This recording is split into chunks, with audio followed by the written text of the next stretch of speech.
Salutare, guys! Astăzi vom face episodul cu numărul 4 din viața reală BMG Drive. Și după cum știți, în episodul 3 am vândut două mașini cu mult mai mult, cu un preț mult mai ridicat decât le-am cumpărat eu. Și în episodul trecut am luat și acest BMW care l-am luat cu, cât am zis în episod, mi se pare că cu 20.000 de euro sau... Da, ceva undeva pe acolo. Și iarăși aplicăm metoda Samsar.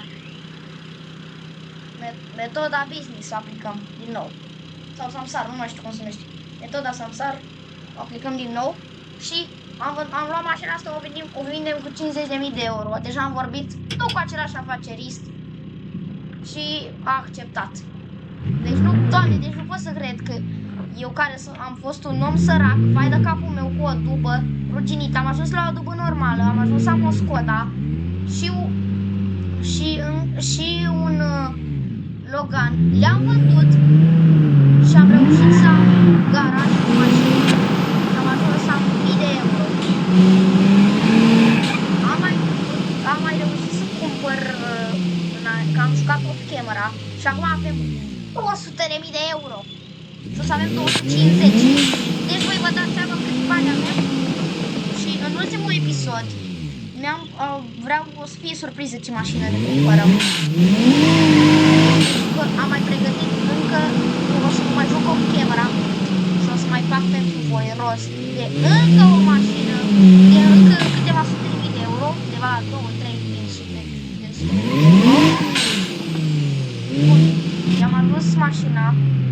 A vrut în locația aceasta, nu înțeleg de ce, dar în fine, m-am să întreb. Frumos, le punem aici. Pam. Aceeași metodă, pac. Bun. Și acum, că avem mulți bani, m-am gândit să iau o mașină mult mai specială. Un M5. Da, ați auzit bine. O să avem un M5 Competition. Doamne, cât mult îmi place mie mașina asta. Ia. Nu, pleacă. Ia, fiți atenți la asta.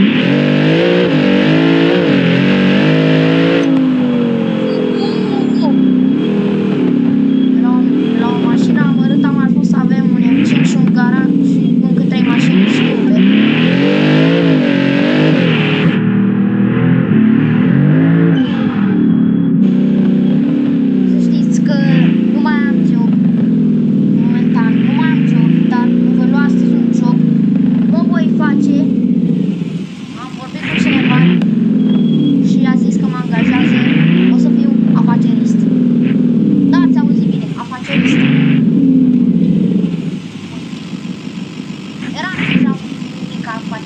Cu mașinile, dar de data asta am pregătit niște mașini, toate ale mele care vreau să le vând.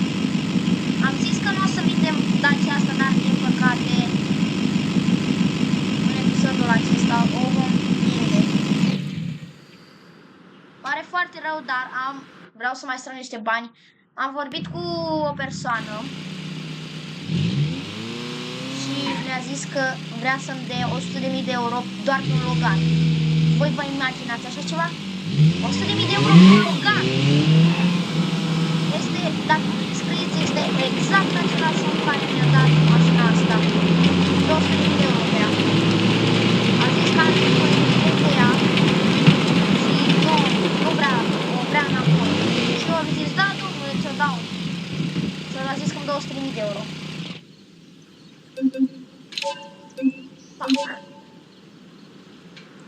Și dacă avem acum 400.000 de bani, pardon, avem 300.000 de euro în total. Vreau să luăm o mașină de 100.000 de euro din nou, da? O să luăm un GLE. Da, ați văzut ce am selectat. Bravo!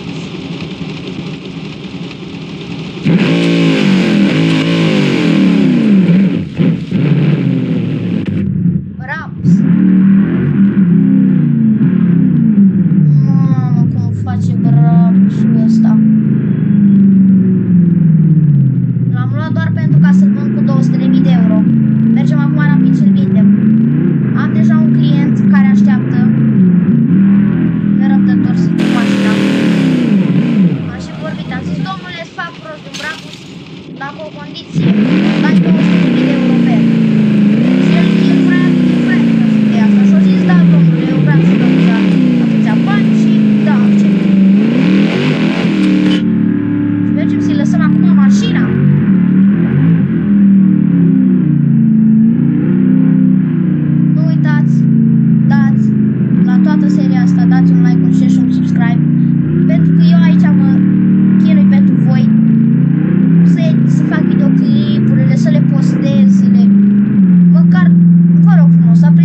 care mi-a pus-o proprietarul ca înainte să o cumpăr.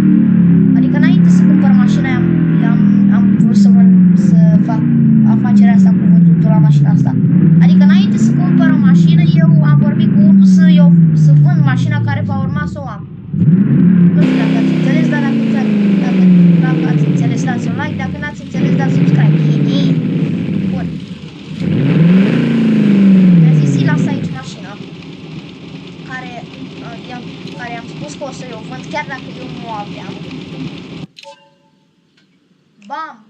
Și aici s-a terminat episodul cu numărul 4.